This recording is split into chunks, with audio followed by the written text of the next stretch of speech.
제5회 아리스포츠컵 국제 유소년 축구대회가 오늘 결승전을 끝으로 폐막했습니다. 다음 대회는 북한 원산에서 열릴 예정입니다. 강릉 남대천과 도암댐에 대한 설문조사 결과가 나왔습니다. 남대천 수질 개선이 시급하고 도암댐을 활용하자는 의견도 상당했습니다. 동해안 별미 곰칫국의 재료인 꼼치류가 줄어들고 있습니다. 지역마다 이름이 다양하고 생김새도 비슷해 자원 관리가 쉽지 않습니다. 검찰이 공직선거법 위반 혐의로 이경일 고성군수에 대해 구속영장을 청구했습니다. 영장 실질 심사는 오는 6일 열릴 예정입니다. 여러분 안녕하십니까? 뉴스데스크 강원입니다. 첫 소식입니다.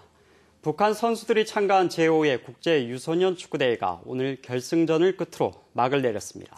나란히 우승과 준우승을 차지한 남북 유소년 선수들은 승패를 떠나 함께 어울리며 축구 축제를 즐겼습니다. 김상훈 기자입니다. 남북 유소년 선수들이 공을 두고 치열한 몸싸움을 벌입니다. 관중들은 남북을 나누지 않고 아낌없는 함성과 응원을 보냅니다.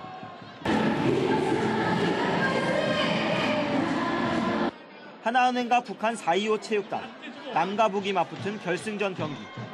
결승전답게 경기는 뜨거운 열기 속에 진행됐습니다. 결과는 2대0, 북한 4.25 체육단이 이겼습니다. 4.25 체육단은 이번 승리를 통해 대회 5연속 우승을 차지했습니다. 팀의 감독, 선수들이 모두 경기가 끝날 때까지 달렸기 때문에 승리할 수 있었습니다. 하지만 선수들과 관중 모두에게 승패는 중요하지 않았습니다. 넘어지면 일으켜주고 서로 북돋아주며 우애를 다진 남북 선수들 모두가 이번 대회의 승자였습니다. 이렇게 북한함이 하나가 돼서 이렇게 축구를 할 수 있게 만들어주신 여기 강원도 지사님인데 그다음에 김경선 사장님께 그 강원도 전체 시민들에게 고맙다는 인사를 드리고 싶습니다. 마지막 경기가 끝나고 남북 선수들은 함께 손을 맞잡고 관중들에게 감사 인사를 전했습니다. 남북 선수들은 기념 촬영을 하며 내년 봄 북한에서 다시 만날 것을 약속했습니다.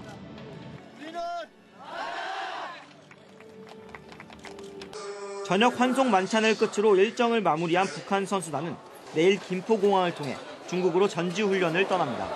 MBC 뉴스 김상훈입니다. 네. 강원대학교 연구진이 강릉 남대천과 도암댐에 대해 강릉 시민을 상대로 설문조사한 결과가 나왔습니다. 김한근 강릉시장의 선거 공약이기도 했던 남대천 수질과 환경 개선이 추진될지 관심입니다. 김인성 기자입니다. 강원대학교 허우명 교수팀이 19세 이상 강릉 시민 600명을 대상으로 강릉 남대천과 도암댐에 대한 설문조사를 했습니다. 그 결과 응답자의 58%가 남대천의 수질이 나쁘다고 답했고 특히 상류보다 중류와 하류의 수질이 나쁘다고 답한 사람이 많았습니다. 68%는 남대천의 수량이 매우 적거나 적다고 답했고 많다고 답한 사람은 3.3%에 그쳤습니다. 남대천의 가장 시급한 사업은 수질 개선이 83%로 가장 높았고 주변 환경 개선, 수량 확보 순이었습니다. 제한급수 문제 해결을 위해 도암댐을 활용하자는 주장에 대해 45%는 동의, 21%는 동의하지 않는다고 답했습니다. 강릉시 미래 발전을 위해 도암댐을 활용하자는 주장에는 현 상태에서 활용 가능 16.5%, 수질 개선 후 활용 가능 73%, 절대 안 된다 10.5%였습니다. 남대천의 수질과 수량 문제를 도암댐을 활용해서 해결했으면 좋겠다라고 하는 그런 답을 주셨습니다. 그렇기 때문에 또 시장님도 또 하나의 공약으로 내셨기 때문에 이제는 남대천의 이런 수질 수량 문제를 도암댐과 연관시켜서 해결할 필요가 있다고 봅니다. 강릉시 의회도 남대천 살리기를 위해 상수도 특별위원회를 구성했습니다. 사실 도암댐 방류 문제가 가장 큰 문제였었는데요. 수질 문제만 문제가 없다 그러면은 우리가 강릉시에 도움이 되는 방향으로 해서 좀 검토할 거고, 그 문제가 계속 이제 가장 중요한 현안으로 아마 우리 특위에서 다뤄야 될 것 같습니다. 이번 설문조사는 지난 7월 리서치앤리서치에 의뢰해 1대1 대면 면접조사 방식으로 이뤄졌으며 95% 신뢰 수준에 표본 오차는 플러스 마이너스 4.0%포인트입니다. 강릉시와 강릉시 의회가 시민들의 염원을 담아 강릉 남대천을 살리기 위한 행동에 적극 나설지 주목됩니다.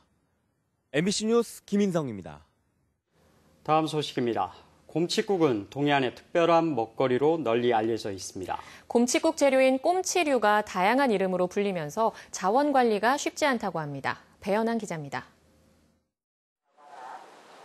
동해안의 해장 별미인 곰칫국. 얼큰한 국물과 부드러운 식감으로 애주가뿐만 아니라 관광객들에게도 인기입니다.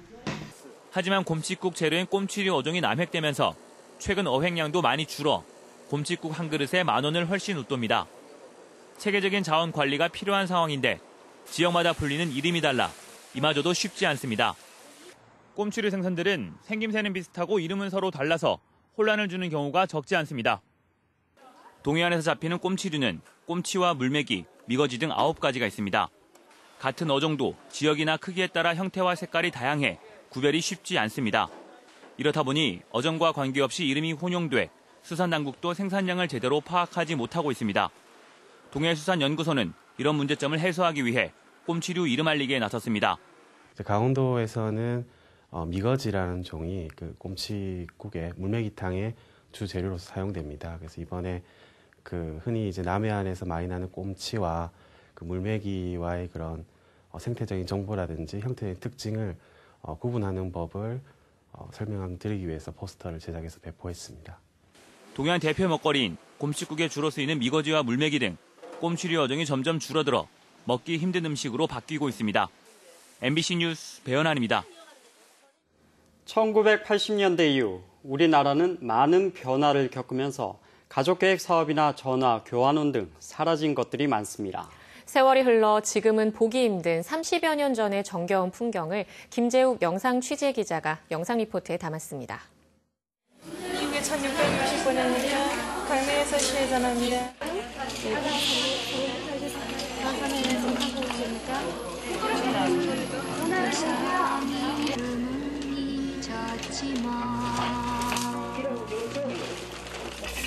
너와 입술은 가슴에 있네. 참 좋다. 그냥 그냥 이 소감 볼까요? 이봐. 귀여워하냐?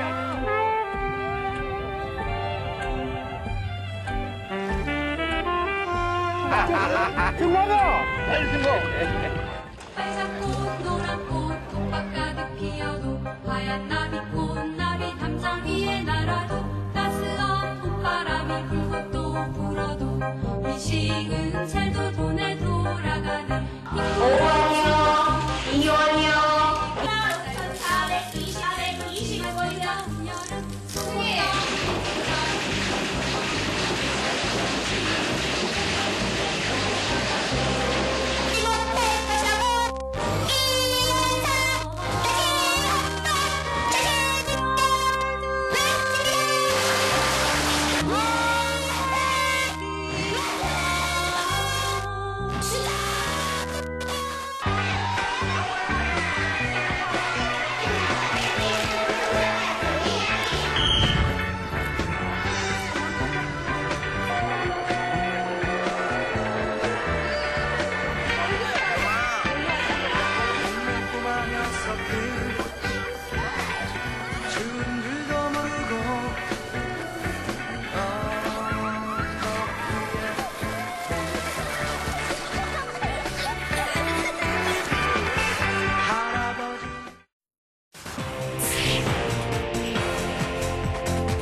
검찰이 공직선거법 위반 혐의로 이경일 고성군수에 대해 구속영장을 청구했습니다.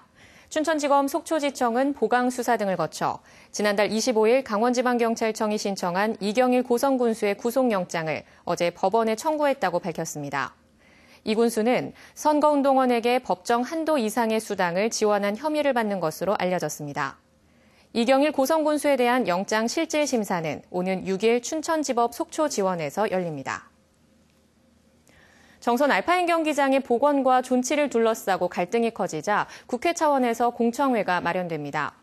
국회 문화체육관광위원회는 주민들의 의견을 청취하기 위해 오늘 강원연구원에서 강원도 정선군과 간담회를 진행했고 다음 주에는 주민 공청회를 마련할 계획입니다. 정선군은 알파인 경기 활용을 바라는 주민들의 의견과 당위성을 담은 자료를 만들어 국회에 제출할 계획입니다. 한국농어촌공사가 고성군 토성면 도원 저수지에 수상 태양광 발전소 설치를 추진하자 주민들이 반발하고 있습니다. 고성군 도원 1, 2 주민 40여 명은 오늘 도원 저수지 일대에서 집회를 열고 저수지 위에 태양광 발전소가 들어서면 자연경관 훼손과 농업용수 오염 등의 피해가 우려된다고 주장했습니다. 주민들은 이미 농어촌공사에 반대 의사를 전달했음에도 공사를 강행하려 한다며 투쟁을 계속 이어가겠다고 덧붙였습니다. 이에 대해 농어촌공사는 적법한 절차를 거쳐 태양광 발전 사업 허가를 받았다며 주민들을 지속적으로 설득하겠다고 밝혔습니다. 가을철 별미인 양미리가 많이 나는 시기를 맞아 속초 양미리 축제가 오늘부터 오는 11일까지 이어집니다. 올해로 11번째를 맞는 양미리 축제는 속초항 양미리 부두 일대에서 양미리 먹거리 장터와 시민 노래자랑, 공연 등이 열립니다. 최근 속초 지역에선 양미리 어획량이 지난해보다 10배 이상 늘어나 축제에 열기를 더하고 있습니다. 또 오는 16일부터 25일까지는 속초 이마트 건너편 항만부지에서 도루묵 축제가 열립니다. 정부의 신규 저비용 항공사 선정을 위한 면허 신청 접수가 시작됐습니다. 국토교통부는 오는 9일까지 면허 신청서 제출을 공지하고 기존에 면허 신청을 한 플라이 강원 등 3개 업체에 대해서는 다시 신청서를 받을 계획이라고 밝혔습니다. 신규 저비용 항공사 신청엔 기존 3개 업체를 비롯해 서너 개 업체가 추가로 신청을 고려 중인 것으로 알려지고 있으며 내년 2, 3월쯤 선정 업체가 발표될 예정입니다. 검찰이 강릉 노파 살해 사건의 상고를 포기했습니다. 춘천지방검찰청은 상고심의위원회를 열어 강도 상해 혐의로 기소돼 1심과 2심에서 모두 무죄를 선고받은 51살 정모 씨 사건의 상고를 포기했습니다. 검찰은 외부 위원 6명 모두 번복 가능성이 희박하다는 상고 포기 의견을 냈고 1, 2심 법원의 판단을 존중해 상고하지 않았다고 설명했습니다. 강릉 노파 살해 사건은 지난 2005년 구정면 덕현리에 살던 당시 69살 장모 여인이 피살된 현장에서 발견된 쪽지문으로 정 씨를 용의자로 특정했지만 다시 미제로 남게 됐습니다. 강릉시가 생활체육시설을 대폭 확충합니다. 강릉시는 2019년 생활체육시설 지원 공모 사업에 강릉 테니스장과 주문진 실내 수영장 조성 사업이 선정됐다고 밝혔습니다.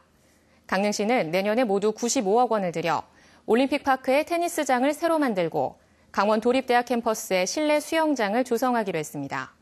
또 2020년까지 85억 원을 들여 강릉 아이스아레나 지하에는 수영장을, 아이스링크는 다목적 문화체육시설로 조성합니다. 네, 가을 개편을 맞아 다음 주부터 새 앵커들이 뉴스를 진행합니다. 저희는 앞으로 새로운 뉴스 현장에서 여러분 찾아뵙겠습니다. 시청해주신 여러분 고맙습니다.